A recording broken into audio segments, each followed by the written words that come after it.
Only 2. All right. So thanks.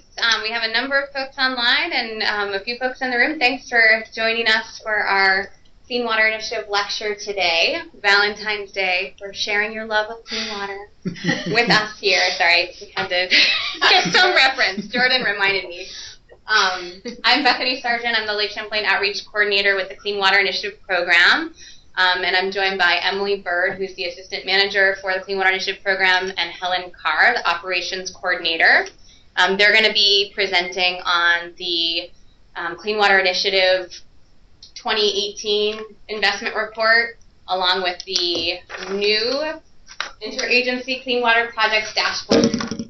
So they'll be presenting on those two communication tools, as well as the tracking and reporting, or the tracking and accounting mechanisms that really inform those. So we're excited to have you guys here today. And for those that are online, if you're having any technical difficulties, if you just send me an instant message, I can field those questions.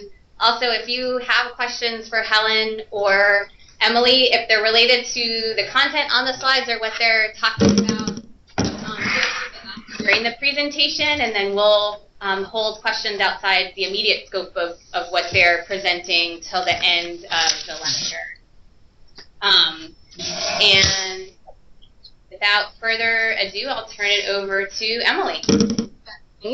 All right, my name is Emily Bird, and I coordinate all of the State of Vermont's tracking and accountability and reporting related to clean water work, and we're going to walk you through the investment report and an exciting new online dashboard that we're happy to report we rolled out as part of the Governor's Pivot initiative to improve governmental performance. So lots of exciting things to share today, but just for a little bit of background, as you all are aware, and why many of you are at this meeting today, is Vermonters really care about our water, and we have some amazing water quality resources that we enjoy recreating, and it draws a lot of business into the state of Vermont, and we're very fortunate. So overall, Vermont has pretty great water quality. We want to preserve that water quality and also restore it where there are issues. And although we have great water resources, there are certainly some large-scale issues that we're working to address, as well as some local water quality issues. And most of the state of Vermont is covered by these clean water restoration plans known as Total Maximum Daily Loads, or TMDLs, and they are addressing some of the nutrient pollutant issues for major water bodies in the state of Vermont. We have too much phosphorus in Lake Champlain and Lake Memphremagog, which drives these blue-green algae blooms that limit our ability to use these waters for recreation and sometimes drinking water. And a large portion of the state along the eastern side, the Connecticut River area, drains to Long Island Sound, which is suffering from excess nitrogen pollution that causes low dissolved oxygen, which affects aquatic life. In addition to these major clean water restoration efforts for these larger basins that you see here, there are also a number of local water quality issues that, as we're implementing these larger total maximum daily loads, or TMDLs, we're also seeing improvements and making progress toward addressing local water quality issues and protecting local water bodies. And in July of 2015, the state of Vermont passed a pretty remarkable Vermont Clean Water Act, which we sometimes call Act 64. And this is pretty unique nationwide, where we're really using state regulation and providing additional state funding to meet reasonable assurance for these total maximum daily loads. Most of Vermont's water quality issues are driven by non-point sources of pollution, and that's really the pollutants that are carried from rainfall, runoff, and snow melt into surface waters, rivers, lakes, wetlands. And in order to provide reasonable assurance that we're going to be able to achieve the clean water restoration goals set out in these TMDLs, we needed to provide some reasonable assurance that we'd be able to achieve the non-point source reductions. So addressing sources from agriculture, stream bank erosion, from developed land such as roads and parking lots, roof surfaces, and in addition to that, also making progress in the point source area with the wastewater treatment facilities. So Act 64 was really driven to provide this reasonable assurance that we would be able to meet the non-point source reductions and other reductions required by the Lake Champlain TMDL, but then it was expanded statewide to provide the water quality benefits statewide for other issues like Memphremagog and Long Island Sound. And along with Act 64 came new water quality regulations, which would drive quite a bit of this work. And it also established a new clean water fund that would provide more financial support for local groups that are required to or looking to improve water quality by doing local projects. And finally, why we're all here today is it established some pretty substantial tracking, accountability, and reporting requirements, which are really important to inform the public, the legislature, and the U.S. Environmental Protection Agency that we are making wise investments that are producing real results to improve water quality, and we can also use what we're tracking and measuring to help inform future management decisions. The purpose of today's presentation is to walk you through the systems we've developed to provide better accountability for clean water work in the state of Vermont, as well as the Vermont Clean Water Investment Report, which we submit every year to the legislature. And in the future, we will also be producing these progress reports for the U.S. Environmental Protection Agency. That's the federal oversight of this work, to demonstrate that we're making progress. And if we are not able to demonstrate that we're making progress, there will be additional requirements that will have to be, additional work that will have to be required in the future. So the scope of our tracking really covers these three bubbles, and these are the things that we can, for the most part, control and require reporting on. There will be certainly some additional data sets that we may be able to pull together working with local partners, but for the most part, this is what you can count on as part of our tracking toward progress for the total maximum daily load statewide. We have our state funding programs. We have a number of different grant programs across state government in Vermont, spanning Agency of Natural Resources, where we work, as well as Agency of Agriculture, Food and Markets, Agency of Transportation, Commerce Community Development, and the Vermont Housing Conservation Board, all kind of under the umbrella of the Agency of Administration. And we all are working together to be able to track this work for the state funding programs.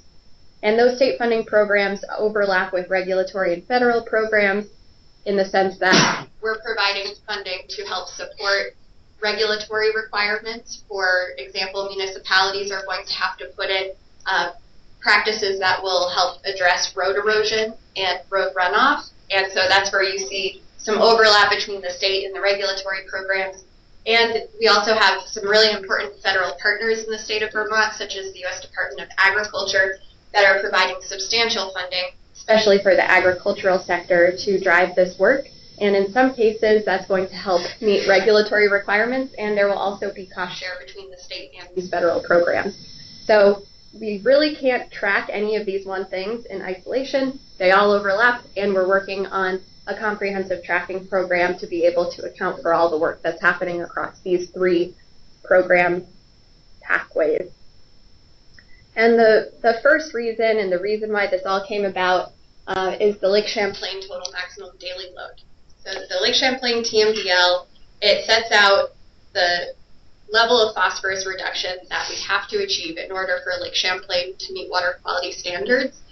And to make sure that we are actually implementing this plan, EPA has built into the TMDL what we call the accountability framework that sets in place a 5-year rotational schedule for our implementation planning and then assessment of how we're doing implementing those plans. And this graphic here describes how that process is going to work, where first you have the TMDL that establishes the phosphorus reduction targets over a 20-year, roughly, time frame. And then we have, within DEC, tactical basin plans that identify the interim targets that we're trying to achieve in order to track our progress, and priority actions that are needed to meet those targets. And then as those actions are implemented, we will be tracking them through our regulatory and funding programs, And then we'll be estimating the phosphorus load reduction achieved with each of those projects to measure our progress over time. And then we're measuring our progress against where the TMDL says we're starting and where we need to be. And in that rotational schedule, EPA is going to be checking in every 2.5 years for an interim report card and every 5 years for a final report card. And if they determine that we're not making adequate progress, then we may need to look to make more reductions than originally planned for areas where we have more regulatory control. So that's a question about the 5-year plan target. So in most of the literature that I've seen, and it could be out there, but I haven't seen as much of a thing on the 5-year targets. And my question is with regards to, is there one master target for 5 years for Lake Champlain and then sub-basin targets? Because like in the basin plans, I've sort of seen general things like, developed lands, 20%, ag, X%, forestry, X%, for the TMDL as a whole for the next 20 some odd years. I haven't really seen Winooski Basin Plan, which we just adopted. Your 5-year target is correct. X. I haven't seen that. So at this stage, it's more programmatic elements, and as regulatory programs are rolled out and there's more baseline inventories that are achieved, we'll be able to better articulate the universe of work that needs to be done and what is feasible within any of these planning cycles. So we're not quite there yet, but we're making progress toward being able to get there. And EPA is going to be okay with that this sort of first 5-year period is kind of like we're working on. Discussions are still ongoing, but right now we're nearing the end of the first 2.5 years, which will be our interim report card. And I think the expectation is that, or what I expect is there will certainly be room for improvement before we get to that first final report card, but that we're heading on the right track. But those discussions are ongoing. That's a good observation. Yeah. Okay. All right, so that was the first application of all our tracking, is to provide accountability for the Lake Champlain TMDL. And then the second area is to provide accountability for how the state of Vermont is investing in clean water work. And this investment report is required by Act 64. We submit it every year to the legislature. We just completed our 3rd investment report, and it really focuses just on the state funding programs here. However, next year, this next report coming up in January of 2020, we hope to be able to expand the scope to include all 3 of these bubbles, which we can use multi-purpose to achieve the investment reporting requirements as well as the EPA TMDL progress report. So now I'm just going to walk you all through the investment report so that you can be familiar with what it includes and where you can go to look for more information. And once I finish with that, I'm going to pass it over to Helen to allow you to see the new online dashboard, which makes available project-specific information that is really summarized at a higher level in the investment report. So here's our investment report. It's available on our website, and it has I'm just scrolling through here. It has 4 different chapters or accountability measures. First chapter summarizes how the state of Vermont is investing in clean water work. The second chapter summarizes the state's educational efforts, so the different outreach events that are ongoing and direct one-on-one targeted technical assistance that's happening across all different areas of work to help local groups prepare to meet water quality requirements and regulations, to identify and prioritize clean water projects, and to raise general awareness of what's happening in the state and to build support for this good work. The third chapter is on project outputs. Those are the actual results of state-funded projects. It gets at the project outputs or performance measures such as acres of agricultural conservation practices implemented or municipal road miles improved by these projects. And then the final chapter summarizes how we're doing meeting our pollutant reduction targets. And where is it taking me? I don't know why it just bounced back, but and just a quick background, when we're talking clean water projects, we're talking about a number of different projects across all different land use areas, so everything from agriculture, addressing erosion and runoff from agricultural lands and from barnyard areas, to developed lands, trying to capture stormwater runoff and treat it, and working to restore natural resources. Natural infrastructure provides a lot of water quality benefits as well as other great co-benefits. And there's also a lot of work happening to improve roads, minimizing the stormwater runoff from roads and roadside erosion, and wastewater treatment optimization. Doing that. It's taking me back to the beginning of the report when I flipped down a page, so sorry about that. So I'm going to walk you through now some of these example measures that we have in the report, so you get familiar with what's in the report. This graphic here summarizes over the last 3 years when we started doing this tracking, the level of investment that the state of Vermont is making through all of its different grant programs. As you can see, there's been a substantial increase from state fiscal year 2016 to 2018. It's a 260% increase. And this summarizes that investment across the different agencies here. And the purpose of this chart is to really show you the different agencies collaborating here to provide clean water work, and also the ramping up of the investment. And we're seeing that as we're ramping up these investments, the results that we're able to report back are also increasing. And this graphic shows you the different funding sources that are part of this report.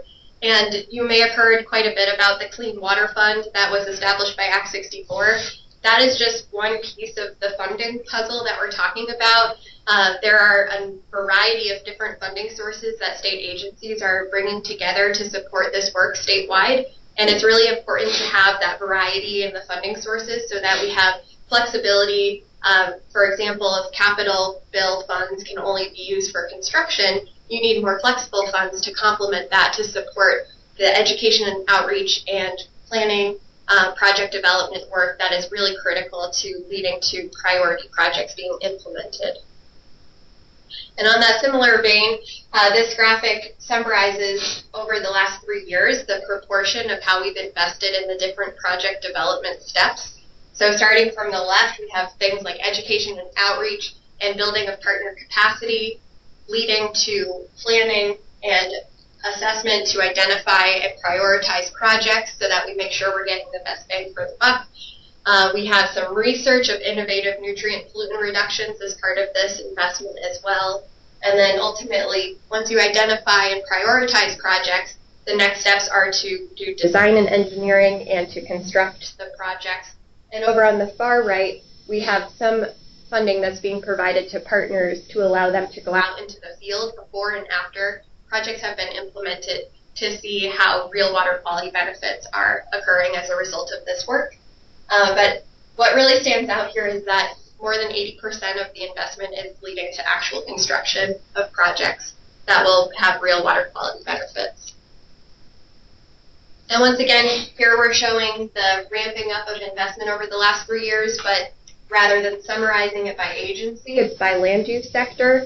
And notably, you can see that there's been a major increase in municipal wastewater loans over the last 3 years, and this is really helping municipalities prepare to meet their requirements to reduce phosphorus flowing into Lake Champlain and to comply with the TMDL.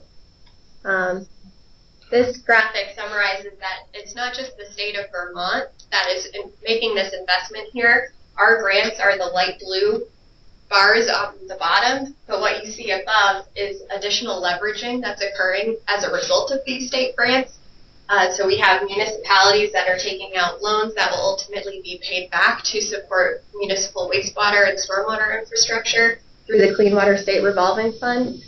We also, you can see in the yellow is local match. For example, in the agricultural sector, that local match is the farmer's contribution to this work. So over the last 3 years, farmers have, on top of the grants that they've received from the state, they've leveraged $4.8 million contribution, and then we have some additional federal contributions that are occurring on top of that.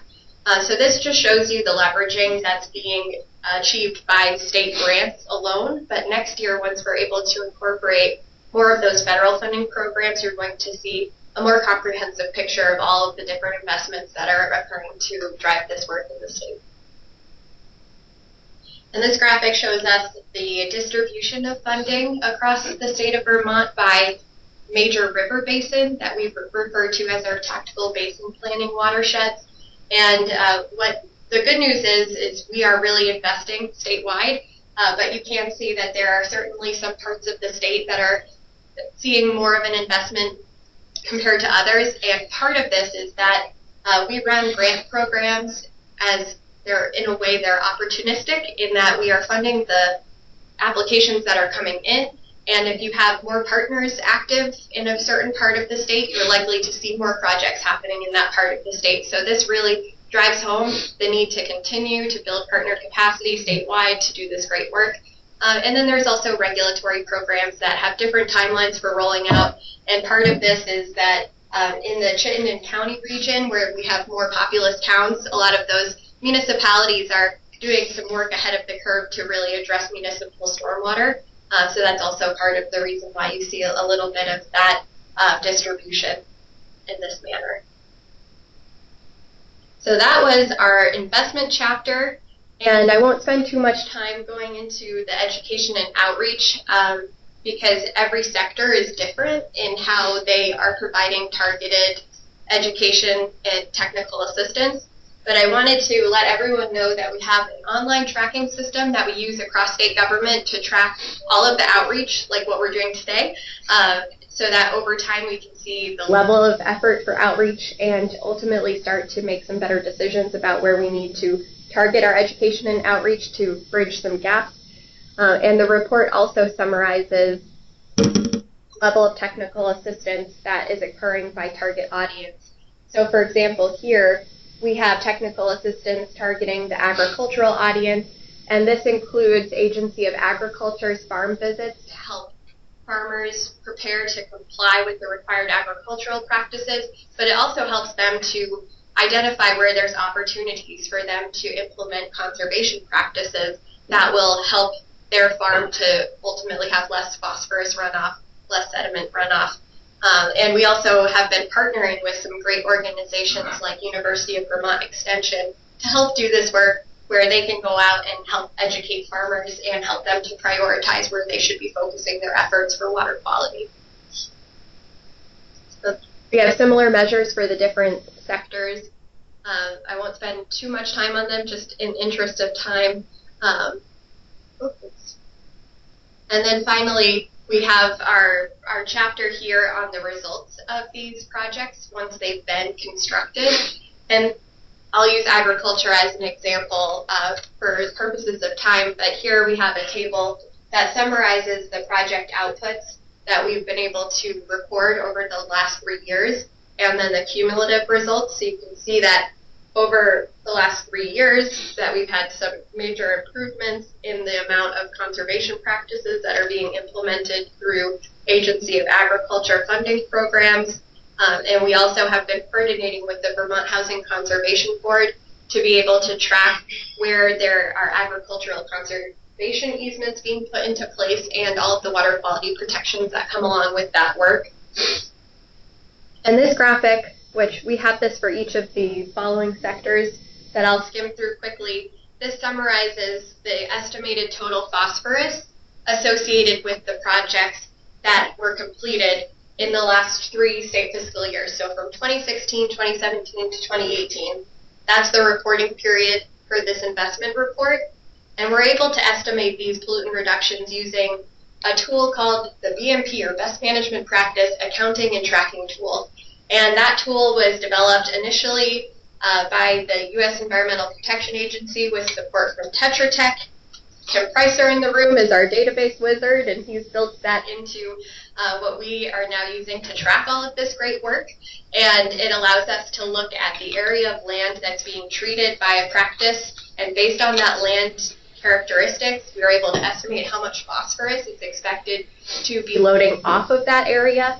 And then based on the practice type, We have annual average performance efficiencies that we apply, and we're able to come up with these annual estimates of phosphorus. And while this may not be perfect, it is really important because it provides an interim measure of accountability. When we're going to have these major water bodies take decades to recover, it helps us to provide some incremental measures of progress. And what this graphic is showing for the different agricultural practice categories, the change in pollutant reduction we're able to measure over time to the left of this dotted line, but to the right of the dotted line, that shows the projected pollutant reductions into the future based on these practices' anticipated lifespan. So as you can see, if it's an annual conservation practice, it's going to get credit for 1 year versus a forested riparian buffer along a river or a lake that has a 15 to 30-year contract. That's going to continue to perform over many years and continue to contribute to the phosphorus reductions that we are accounting for. So really the intent of showing that projected reduction is to drive home the message that we need to maintain this level of effort. We need to make sure that projects are being operated and maintained over their expected lifespan, and that we need to continue to build upon projects that have been implemented in the past to ultimately reach our phosphorus reduction goals. Quick question about the graph. Sure. Does the projection numbers, for purposes of creating an interesting graph, does it assumes that everything that was constructed in those 3 years, and then like you stopped and just tracked what those 3 years worth of projects did? That's correct. So this does not account for projects that will be implemented in the future. Right. It just shows for the projects we were able to track in these first 3 years, how we expect they will continue to perform into the future based on their anticipated lifespan. Elsewhere in the report, or in an appendix, is there something that shows relative efficiency in terms of cost per pound of phosphorus? Because it's kind of a fascinating projection. It is pretty Fascinating. And Appendix C of the report summarizes our methods for how we measure these pollutant reductions and the efficiency. Okay. Okay. Thanks, Dan. And for each of the land use sectors, we provide some project examples so you can visualize what these projects look like out in the field. And I'm not going to spend too much time on each sector, but just wanted to make sure that you're aware that we have this here for agriculture, developed lands, addressing stormwater and roads, for the wastewater sector, as well as natural resource restoration. And finally, our last chapter here, it summarizes for Lake Champlain and then later for Lake Memphremagog. On the left, this pie chart shows our starting point for phosphorus loading into the lake and divvies it up across all of the different land use sectors. And then the pie chart on the right demonstrates the load we need to get to in the future for Lake Champlain to meet water quality standards. And this represents a 213 metric ton reduction over the course of 20 years or so. That's a substantial pollutant reduction for Lake Champlain. And this graphic here is similar to the one we just walked through, but it rolls up the pollutant reductions we're able to measure across all the different land use sectors in the last 3 years for Lake Champlain specifically. So all of these projects will contribute to our ability to meet the Lake Champlain TMDL target. And if you're thinking about it from the 213 metric ton reduction that's ultimately required, and here we're claiming just over 1.5 metric tons, that's a pretty modest reduction compared to where we need to be. So I'm going to be very forthcoming with that message, but there's some really good reason for that. First of all, we're not yet tracking all of the work that's happening to drive TMDL implementation. As I mentioned before, we're not yet incorporating here all the work that will be done through regulatory programs, which is going to be substantial across agriculture, stormwater, roads, and wastewater. We're also not yet able to account for every single project type. There's a lot of good work that's ongoing to fill in some of those gaps, but we're not quite there yet, and we plan to make some major progress over the next couple of years so we can account for all project types. The third point, which is really important, is that the first few years of this implementation timeframe has really focused on laying the programmatic framework that will allow us to drive major reductions in the future. And so we've made a lot of progress laying out those programmatic elements like long-term funding, regulatory programs, providing more education and outreach. And so we're expecting that this trend of ramping up of pollutant reductions will continue to increase now that we've laid that programmatic framework. And here, this is a similar summary for Lake Memphremagog that you can see. And that's the investment report itself. Real quickly, I just wanted to let folks know that we have this Appendix A, which summarizes by the major basins of the state of Vermont. You can see more detail about what's going on in the different regions of the state, seeing where the different watersheds are located, how they overlay with the political boundaries for town and county, and the characteristics of the state's investments in that region of the state, and the results that have been accomplished over the last 3 years for that basin, as well as the projects we have listed here that were funded in this last fiscal year. So this is really helpful to provide more insight into how those measures that were really summed up statewide in the report are broken out across the different regions. As I had mentioned to Dan, we also have, for all of the flipping through the pages quickly, we also have a new appendix that summarizes the methods that we used to calculate, and I know I'm getting close now. We have a new Appendix C here that summarizes the methods that we are using to estimate nutrient pollutant reductions, and in the coming year we'll be working on a more robust documentation of these methods, but this is a pretty good start if you wanted a little more background. And we have a table that shows for all of the different sectors and practice types what minimum standards they have to meet to get credit, what the data needs are for us to provide credit, and the average efficiency. Okay, so with that, I'm going to come back to our slideshow and turn it over to Helen. And Helen's been the lead on this dashboard project, and just to provide a little bit of a bridge from the investment report to the dashboard, we've developed a pretty robust tracking system that we're now calling the Clean Water Reporting Framework, and that was used this year to help produce the investment report. But this dashboard gives the public the ability to explore that data set more and look at project-specific reports if you wanted to dive in a little bit deeper to the data set. Thanks. I think one question. Could I just ask you a question? Sure. I understand what you're saying, that you've used to project what the reduction is going to be, and I'm interested in how frequently that's being checked against real data, what the theory projected, and what is the water telling us. Sure. Is that like every year we adjust our theory and our formulas, or is it every 5 years? Because theory is one thing, but is it modeling the real world? That's a great point. So this is all a flexible framework where as new research is done to provide better information on the performance of these practices, we have the ability to update our modeling to reflect those new information. And we're also coordinating very closely with the monitoring assessment planning program so that as we can't really do it on a year-to-year basis, but once we get a certain, probably about 5 years of data under our belt, we can look at how that is dovetailing with the actual monitoring work that's happening to tell us more about what's actually going on the landscape. For example, we could be making a lot of progress with the projects we're funding, but you could have some land use changes that could really affect our ability to turn the curve for phosphorus. And so looking at it more holistically with all these land use change considerations, population change, animal unit change, as well as looking at the actual monitoring data is part of the full discussion, and we're getting ready to better summarize that all together in one place in the coming year. So are we like 2.5 years into it? So in another 2.5 years,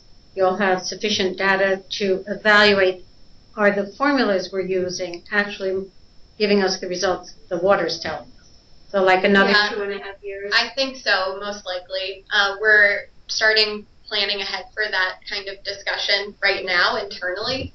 but we'll certainly be doing more outreach once we have a better idea of the time frame for that. And then the other thing I just wanted to mention is, Helen will talk about it a little bit later, but we are developing a verification program that will involve doing some spot checking to go out and make sure projects are still getting credit, that they are actually performing the way that they were intended to perform. And if we find that they're not there or they're not being maintained, then we could cut that credit. Thank you. Okay. All right. Thanks, Emily. I feel like you gave a pretty good introduction. My name is Helen Carr. Again, I work for Clean Water Initiative program, and I've been focused on kind of this dashboard and all the data behind the dashboard that's gone into it. I'll jump right into what is the dashboard. Basically, it's an online interactive platform displaying clean water project data from the state's clean water tracking database to the public. It allows any user from the public to search the clean water project data, which incorporates data from 6 different agencies, and allows you to view individual project reports that have very detailed information on the project. So you can see the examples of the reports on the left side here, and they'll give you information about from everything from the sector to the location of the project, so like a little map, and it'll give you the funding information as well as a description of the project, and if they have photos, some of them have nice before and after photos. And then kind of on the right side, it would give you the status, is it ongoing still or is it completed, and then the results or the outcomes of the project. So it's a lot of information on these sheets. We'll look at some more of these later on, but the kind of scope of the dashboard includes projects that have been funded or completed in State Fiscal Year 2016 to 2018. So basically, it mimics the same data set as is in the investment report. So they complement each other, where the investment report gives like higher level kind of summarized data by sector, by agency. This will give you more detailed, like individual project data, which I think is pretty cool. So a little bit about the reason and the purpose that we've developed the dashboard.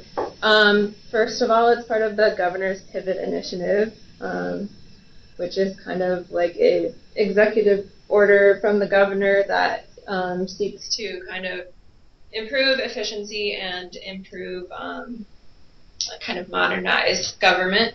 It stands for Program to Improve Vermont Outcomes Together. So I think the biggest thing that the dashboard does is probably to create transparency to the public. It shows kind of all the investments made with our state clean water funding and what are the outcomes of those projects. It's really built for a variety of different users, from legislators to watershed groups to RPCs to our watershed planners or other internal state agencies to use. It allows them to search and view types of projects, number of projects that are ongoing or completed, and they can look at it by their specific region, which I think is pretty cool. And it really drives home kind of the impact of each investment and how it's contributing towards our clean water goals. Quick question. So the key phrase there is ongoing or completed. It's only ongoing or completed projects that started within the last 3 years? Right. It's not necessarily a better visual version of the Watershed Projects database, because the Watershed Projects database goes back a couple of years. Right. So kind of the difference is the Watershed Projects database will include projects that are planned and they're not yet been funded. But it also includes projects that were completed years ago that, to the extent feasible, DEC tried to go back as far as you could, just to keep track of old stuff. Projects funded or completed and/or completed in the last 3 years. So you could have projects funded in 2014 that are in here because they closed out in 2015. Oh, okay. Yeah. All right. Yeah. For example, and the other thing, sorry to jump in, but this dashboard includes all the other agencies' projects, not just DEC Watershed Projects Database. So it's much broader than Watershed Projects Database, and that includes Agency of Ag, Vermont Housing Conservation Board, VTrans, Commerce Community Development projects, in addition to all of our programs. Yeah. Thanks. Yeah. On the third one down, show the impact. Could you give an example of how the dashboard shows the impact? In other words, what specifically is it? Yeah, so we'll kind of get into it when we kind of view the individual project reports, but it'll show the outcomes of the project, how many acres were conserved, for example, or how many road miles were improved. In addition to, if we can calculate a phosphorus reduction for that project type, it'll show that as well. So, this was taken from a fact sheet that was made, and it kind of just goes over the functions of the dashboard. I'll show you where to find that later. But just high level, we'll go into, I'll show you exactly how it works. But it starts with a project search. You can search by multiple parameters. That will bring you to a listing of projects. And if you would like to view them as a kind of a geographic, kind of the geographic extent, you can also click over to a map version. And then both of these versions, you can click a link, and that will bring up an individual project report for each project. Okay, so I just wanted to show you all how you can get there. If you start in our DEC's Clean Water Initiative homepage, you can click a button that's called Projects, and then you click a button that says Interagency Clean Water Projects Dashboard. I believe you can also just Google it, and it should also come up that way. But I'm going to go ahead and click on this. It works. Cool. Okay, so our homepage, and if you click on the projects website, it will bring up Interagency Clean Water Projects Dashboard. This is the link to the dashboard. This is the link to a nice fact sheet that we developed, kind of, that I showed you earlier about the functions. I'll go ahead and open it. The dashboard has a few other tools in it. We're going to kind of use this as a homepage for a couple of different other tools. But you click on the Interagency Clean Water Dashboard, and it comes up with the search. So I'll kind of just go through a couple different scenarios of groups that might want to use it. So if we pretend that I'm a watershed group, and I'm primarily in the Winooski watershed basin, I can click on that basin, and I can click search, and it'll bring up a list of projects that are within the Winooski watershed or Winooski basin. Right here it shows you the number of projects that were returned. And each of these has a view button next to it, and that'll bring up the individual project report. But if you want to see the projects again more geographically, you can click at the top to the map. And it's based in Google Maps, so you can kind of zoom and pan like you would with Google Maps. You can set the background different, and there's zoom in, zoom out down here. So this will show you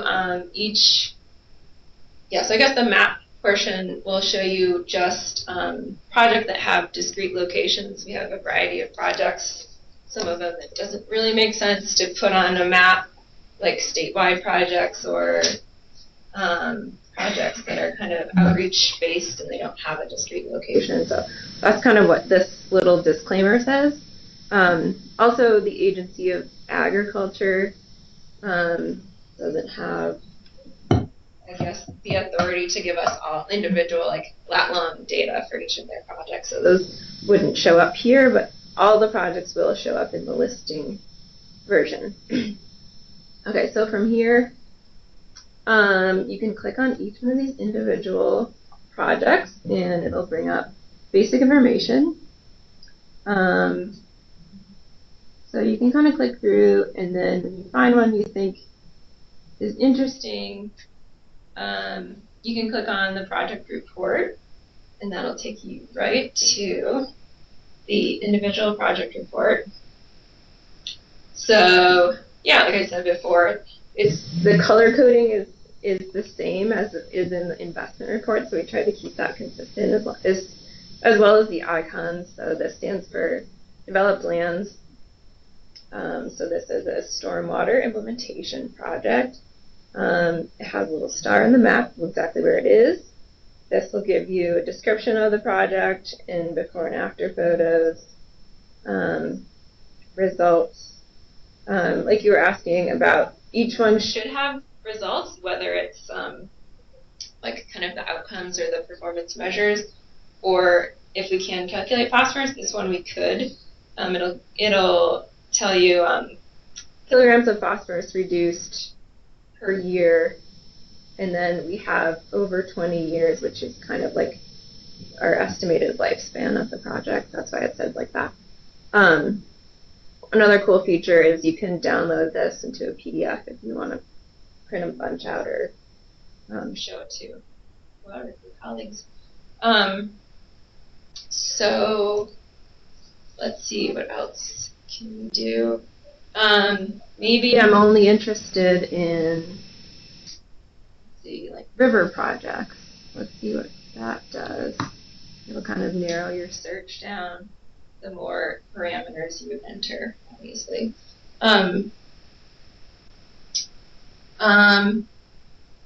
Maybe you're interested in what kind of assessment projects have already been completed in my basin. And of course, they're not going to show up in the map, but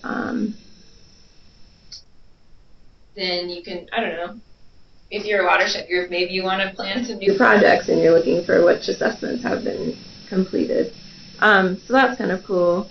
And just clear out everything and kind of give you another example. Maybe I'm a legislator and my district is Chittenden County, or maybe I'm a Chittenden County RPC person, for example. We can go ahead and look at the map, we can zoom in and see what type of projects are going on in Chittenden County. Going back to the completed project versus like ongoing projects, the projects that are funded but not yet completed, you can also filter by that if you want to just see completed projects or if you just want to see ongoing projects. And then I guess I'll just point out that the legend, also color-coded, it shows the different sectors: agriculture, developed lands, natural resources. Other kind of includes education, outreach, and planning type projects if they show up on the map. Let's see, anything else?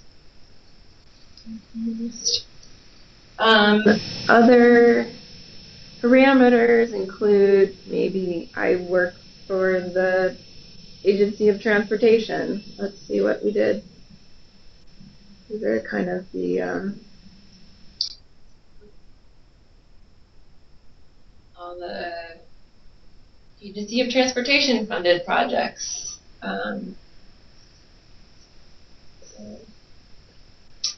Yeah, I think that's kind of the basic overview of what it does. Well, it's a lot of us. Yeah. To point in the back to Tim Pricer. Well, no, I mean, I know you guys did it, but I mean, it's a lot to put together the photos and the text. Yeah, and Helen and Jordan.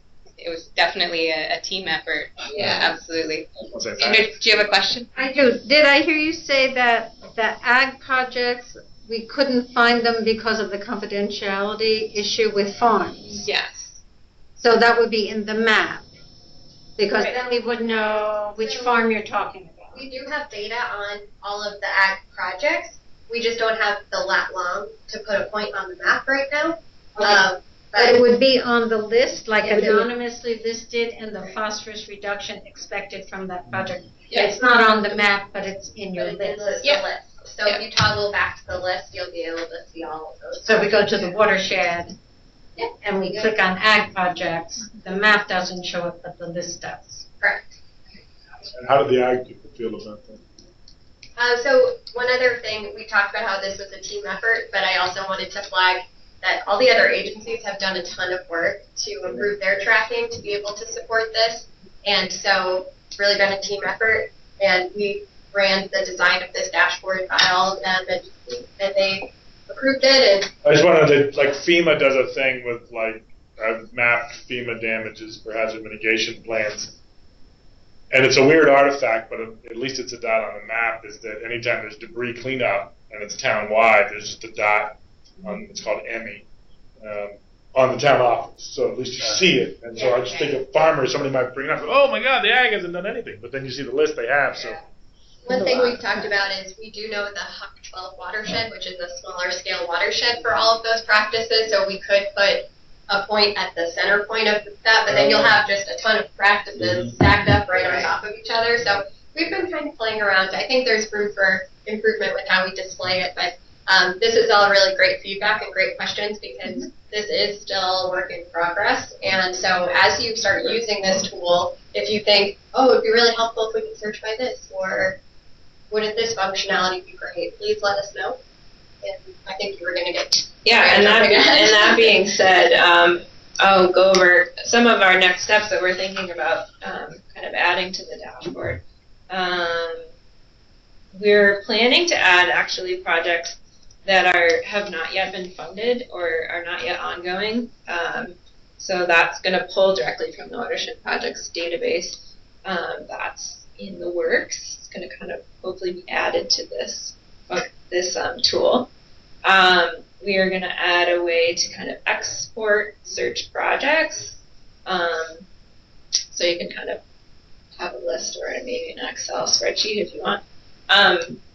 We are also considering options to how to analyze or summarize the project data that you've searched for. So if you want to know what's the sum of the funding of the projects that I searched for in Jeddah County or something like that, that's like, it's going to be a little bit more work, but it'll be really interesting to kind of complement the investment report.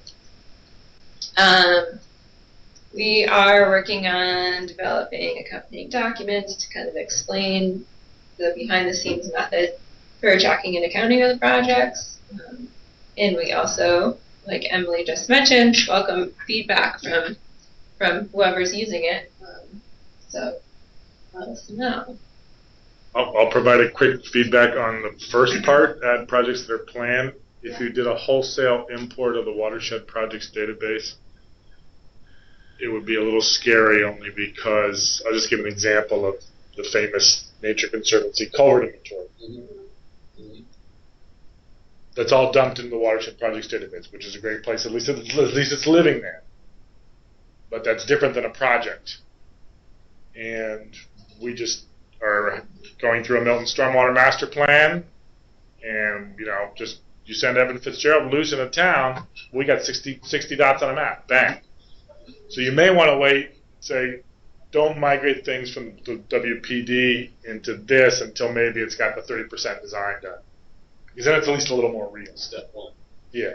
It's a little more, So real quick, just to finish up that thought, the Monitoring Assessment Planning Program is taking the lead on that component, and conversations are in progress, and I think they'll certainly be seeking input from partners like you, Dan, so we'll certainly follow up with to get some input on the design of that.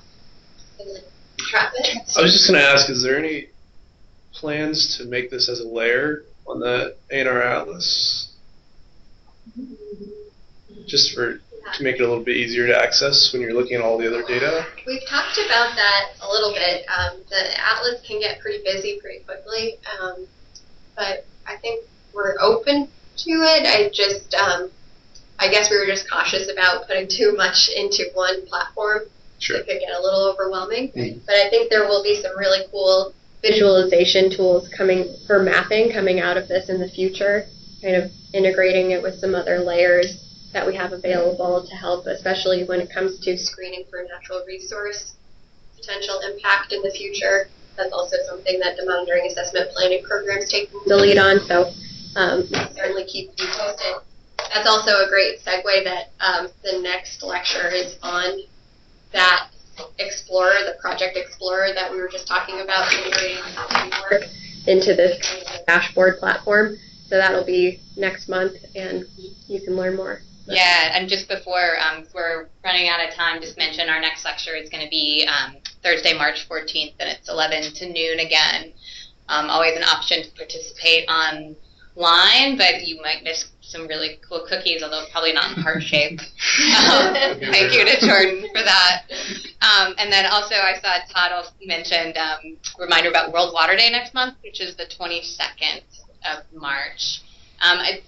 Emily and Helen, do you have a couple minutes to stick around if there are additional questions? Yeah, and real quick, I just wanted to let folks know about next steps real briefly, that this year will be our first year going through this interim report card process with the EPA, so there's going to be some more information to share as a result of that. We'll keep you all informed once we have more to share. We're also working on expanding our ability to quantify pollutant reductions for all project types. Timeline to be determined, kind of based on capacity, but this is certainly a priority. And we're in the process of integrating the regulatory programs and the federal funding programs as part of that EPA report card process. We're working on enhanced documentation of our tracking and accounting methods, so there can be some public working documents on how we are coming up with all these data. And then finally, verification. Yeah, I'll just say real quickly that we're kind of piloting a verification program where we actually go out in the field and we'll look at projects that have been completed from one or more years ago and see how they're being maintained. And we've developed a survey 123 app that will allow us to quickly kind of survey the practices. Yeah. Well, also wanted to mention, and for those of the folks who joined us online, I just instant messaged a link to a questionnaire online just to get some of your feedback on the presentation and help us plan future lectures for the Clean Water Initiative lecture series. And I will be sending that link out to all of you just via email so you can give us some feedback, and hope you can join us next month. Thanks. I'm going to stop the recording, and then if folks want to stick around and ask Emily and Helen more questions, you're welcome to. Thank you. Wonderful job. Yep. Thank you. Good job.